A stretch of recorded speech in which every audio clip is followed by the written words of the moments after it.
Hello കൂട്ടുകാരെ, എല്ലാവർക്കും നമസ്കാരം. നമ്മുടെ ഇന്ന് വെണ്ടയ്ക്ക കൊണ്ടൊരു ചാറുകറിയാണ് ഇരിക്കുന്നത്. അപ്പോൾ കടുക് താളിച്ചു. വെണ്ടയ്ക്ക നീളത്തിൽ അരിഞ്ഞിട്ട് കൊടുക്കുവാണ്. വെണ്ടയ്ക്കുണ്ട്, പച്ചമുളകുണ്ട്. ഇത് നമുക്ക് എണ്ണയിൽ നന്നായിട്ടൊന്ന് വഴറ്റിയെടുക്കണം. വെണ്ടയ്ക്ക കൊണ്ടുള്ളൊരു ചാറുകറിയാണ്.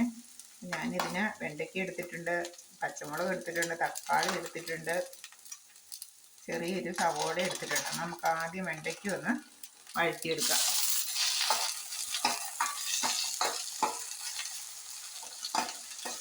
എണ്ണയിൽ വെണ്ടയ്ക്ക നന്നായിട്ടൊന്ന് വഴന്നു വരട്ടെ.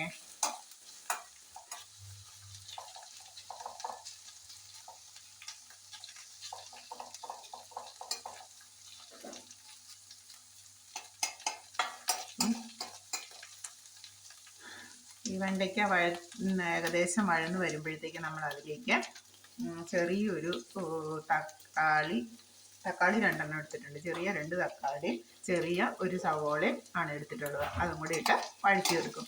എന്നിട്ട് അങ്ങനെ വഴന്ന് കിട്ടുന്നതിലേക്ക് നമ്മൾ അല്പം മുളക് പൊടി കളറ് കിട്ടുന്നതിനും, പിന്നെ പച്ചമുളക് ഇട്ടിട്ടുള്ളത് കൊണ്ട് എരിവ് അങ്ങനെ പച്ചമുളകിൻ്റെ എരിവ് ഉണ്ടായിരിക്കും. എന്നാലും ചെറിയ രീതിയിലൊരു എരിവും കൂടെ കിട്ടുന്നതിനായിട്ട് നമ്മൾ മുളക് പൊടിയും കൂടെ ചേർത്ത് വഴറ്റി കൊടുക്കും. ചുമന്ന മുളക് പൊടിയും 1/2 സ്പൂൺ മല്ലിപ്പൊടിയും കൂടെ ചേർത്ത് നന്നായിട്ട് അതിൻ്റെ പച്ചമണം മാറുന്നവരെ നമ്മളൊന്ന് വഴറ്റിയെടുക്കണം.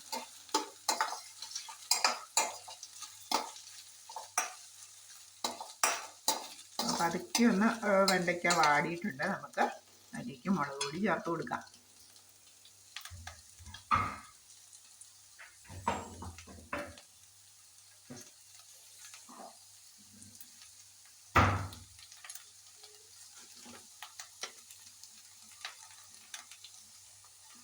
ഒരു ചെറിയ സ്പൂൺ മല്ലിപ്പൊടി ഇട്ട് കൊടുത്തു.